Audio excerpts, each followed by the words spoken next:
Hi friends, ರೈತ ಬಂಧು ಚಾನಲ್ಗೆ ಸ್ವಾಗತ.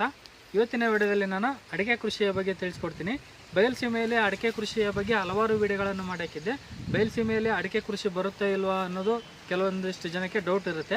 ಅದನ್ನು ನಾನು ಇವತ್ತು ಕ್ಲಿಯರ್ ಮಾಡ್ತೀನಿ. ಬಯಲುಸೀಮೆಯಲ್ಲೂ ಸಹ ಅಡಿಕೆ ಕೃಷಿಯನ್ನು ಬೆಳೆದು ಇಳುವರಿಯನ್ನು ಪಡೆಯೋದು ಯಾವ ರೀತಿ ಅನ್ನೋದನ್ನು ಇವತ್ತಿನ ವಿಡಿಯೋದಲ್ಲಿ ತಿಳಿಸ್ಕೊಡ್ತೀನಿ.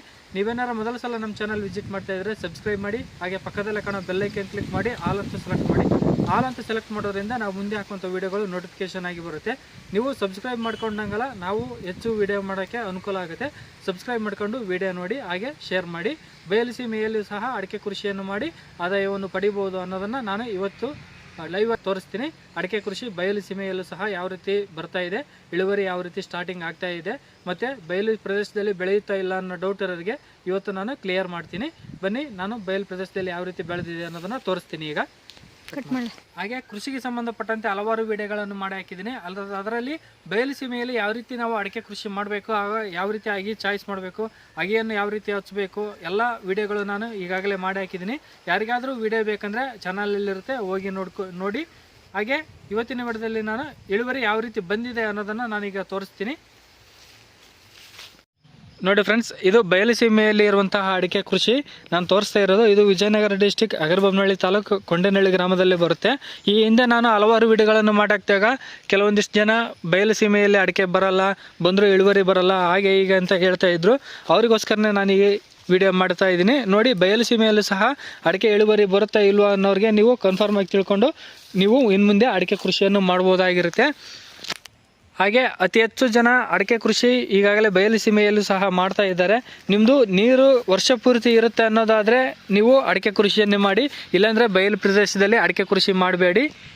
ಯಾಕಂದರೆ ನೀವು ಈಗ 5-6 ವರ್ಷ ಗಿಡ ಬೆಳೆಸಿರ್ತೀರ, ಅದಾದಮೇಲೆ ನೀರಿಲ್ಲ ಅಂದರೆ ಗಿಡ ಒಣಗೋಗಿ ಸಾಯುವ ಚಾನ್ಸಸ್ ಅತಿ ಹೆಚ್ಚಾಗಿರುತ್ತೆ, ನಿಮಗೆ ಲಾಸ್ ಆಗುತ್ತೆ. ಹಾಗಾಗಿ ನಮಗೆ ವರ್ಷ ಪೂರ್ತಿ ನೀರಿರುತ್ತೆ ಅಂದರೆ ನೀವು ಅಡಿಕೆ ಕೃಷಿಯನ್ನು ಬಯಲುಸೀಮೆಯಲ್ಲಿ ಮಾಡ್ಬೋದು. ಇದು ಒಂದು ನನ್ನ ಸಜೆಷನ್ನು. ಹಾಗೆ ಇದು ಬಯಲುಸೀಮೆಯಲ್ಲಿ ಇರುವಂಥದ್ದು ನಿಮಗೆ ತೋರಿಸ್ತಾ ಇದ್ದೀನಿ. ಈಗ ಅಡಿಕೆ ಸಹ ನಮ್ಮದು ಬಿಡ್ತಾ ಇದೆ. 5 ವರ್ಷದ ಆದಮೇಲೆ ಅಡಿಕೆ ಇಳುವರಿ ಸ್ಟಾರ್ಟ್ ಆಗಿದೆ. ಯಾವ ರೀತಿ ಇಳುವರಿ ಸ್ಟಾರ್ಟ್ ಆಗಿದೆ ಅನ್ನೋದನ್ನು ನಾನೀಗ ನಿಮಗೆ ಡೆಮೋನ ಲೈವ್ ಆಗಿ ತೋರಿಸ್ತೀನಿ. ಇಲ್ಲಿ ನೋಡ್ಬೋದು ನೀವು ಅಡಿಕೆ ಇಳುವರಿಯನ್ನು.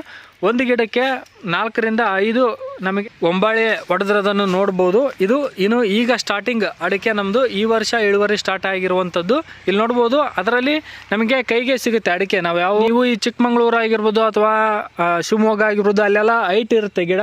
ಈಗ ನಾವು ತಂದಿರುವಂಥ ಅಗಿಯಲ್ಲಿ ಇದು ಗಿಡ್ಡ ತಳಿ ಆಗಿರ್ಬೋದು. ನೋಡು, ನಿಮಗೆ ಕೈಗೆ ಸಿಗುತ್ತೆ ಅಡಿಕೆ ಇಳುವರಿ. ನೀವು 2-3 ವರ್ಷ ಆರಾಮವಾಗಿ ತಳಗಿಂದನೇ ಕಟ್ ಮಾಡ್ಬೋದು. ಅದಾದಮೇಲೆ ಇವು ಗಿಡ ದೊಡ್ಡದಾಗುತ್ತೆ. ಇಲ್ಲಿ ನೋಡ್ತಾ ಇರ್ಬೋದು ನಿಮಗೆ ಇಳುವರಿಯನ್ನು ನಾನೀಗ ತೋರಿಸ್ತಾ ಇದ್ದೀನಿ. 2ರಿಂದ 3 ಒಂದು ಗಿಡದಲ್ಲಿ ನಿಮಗೆ ನೋಡ್ತಾ ಇರ್ಬೋದು. ಇಲ್ಲಿ ನೋಡಿ, 1ರಿಂದ 2 ನಿಮಗೆ ಈಗಾಗಲೇ ನಮಗೆ ಇಳುವರಿ ಸ್ಟಾರ್ಟ್ ಆಗಿದೆ. ತೋರಿಸ್ತಾ ಇದ್ದೀನಿ ನೋಡಿ ಅಡಿಕೆ ಯಾವ ರೀತಿ ಇಳುವರಿ ನಮ್ಮದಿದೆ ಅಂತಂದು. ಇಲ್ಲಿ ನೋಡಿ, 1, 2 ಮತ್ತು 3 ಒಂದೇ ಗಿಡದಲ್ಲಿ ಒಂಬಳೆ ಇರುವಂಥದ್ದು. ಈ ವರ್ಷ ಇನ್ನು ಈಗ ಸ್ಟಾರ್ಟಿಂಗ್ ಆಗಿರೋದು. ಇದು ಬಯಲುಸೀಮೆಯಲ್ಲಿ ಈ ವರ್ಷ ಸ್ಟಾರ್ಟಿಂಗ್ ಆಗಿರೋದು ನಾನು ತೋರಿಸ್ತಾ ಇದ್ದೀನಿ ಈಗ ನಿಮಗೆ. ಬಯಲುಸೀಮೆಯಲ್ಲಿ ಸಹ ಅಡಿಕೆ ಕೃಷಿ ಮಾಡ್ಬೋದು, ಇಳುವರಿ ಬರುತ್ತೆ. ಬರಲ್ಲ ಅನ್ನೋರಿಗೆ ಇದು ಉದಾಹರಣೆ. ಕೆಲವೊಂದು ಗಿಡ ಇನ್ನೂ ಒಂಬಳೆ ಹೊಡೆದಿಲ್ಲ. ನಮಗೆ ಮುಂದಿನ ವರ್ಷಕ್ಕೆ ಎಲ್ಲ ಗಿಡಗಳು ಸಹ ನಮಗೆ ಒಂಬಳೆಯನ್ನು ಹೊಡೆಯುತ್ತೆ. ಹಾಗೆ ಇಳುವರಿ ಕೂಡ ಸ್ಟಾರ್ಟ್ ಆಗುತ್ತೆ. ಈಗ ತೋರಿಸ್ತಾ ಇದ್ದೀನಿ ನೋಡಿ ಅಡಿಕೆ ಗಿಡ ಯಾವ ರೀತಿ ಬಲಿಷ್ಠವಾಗಿದ್ದಾವೆ, ಮತ್ತು ಯಾವುದೇ ರೀತಿಯ ರೋಗ ಇಲ್ಲ. ಉತ್ತಮವಾದ ಗಿಡ ಬೆಳವಣಿಗೆಯನ್ನು ಸಹ ಆಗಿದೆ. ಇಲ್ಲಿ ನೋಡಿ ಫ್ರೆಂಡ್ಸ್, ಈ ರೀತಿ ನಮಗೆ ಈಗಾಗಲೇ ಕೆಲವೊಂದು ಗಿಡದಲ್ಲಿ ನಮಗೆ ಹಣ್ಣಾಗಿರುವಂಥದ್ದು ತೋರಿಸ್ತಾ ಇದ್ದೀನಿ ನಿಮಗೆ. ಈ ರೀತಿ ಕಾಯಿಗಳು ನಮಗೆ ಈಗ ದುಂಡು ಅಡಿಕೆ ನೋಡ್ಬೋದು ಯಾವ ರೀತಿ ಇದೆ ಅಂತ.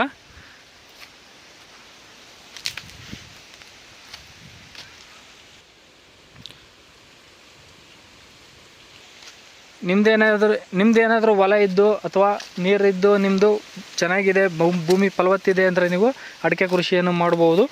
ಮತ್ತು ಅಂತರ್ಬೆಳೆಯಾಗಿ ನೀವು ಹಲವಾರು ಬೆಳೆಗಳನ್ನು ಬೆಳ್ಕೊಂಡು ಆದಾಯವನ್ನು ಸ್ಟಾರ್ಟಿಂಗಲ್ಲಿ ಮಾಡ್ಬೋದು. ಈ ಹಿಂದೆ ವಿಡಿಯೋಗಳನ್ನು ಹಾಕಿದ್ದೇನೆ ಅಂತರ್ಬೆಳೆಯಾಗಿ ಯಾವ ರೀತಿ ಏನು ಮಾಡಬೇಕಂತ. ಅವುಗಳನ್ನು ನೋಡಿ ಅದರಿಂದ ನೀವು ಆದಾಯವನ್ನು ಸಹ ಪಡಿಬಹುದಾಗಿರುತ್ತೆ. ಇದಿಷ್ಟು ಇವತ್ತಿನ ವಿಡಿಯೋ. ಮುಂದಿನ ವಿಡಿಯೋಗಾಗಿ ಸಬ್ಸ್ಕ್ರೈಬ್ ಮಾಡ್ಕೊಳ್ಳಿ. Thank you for watching.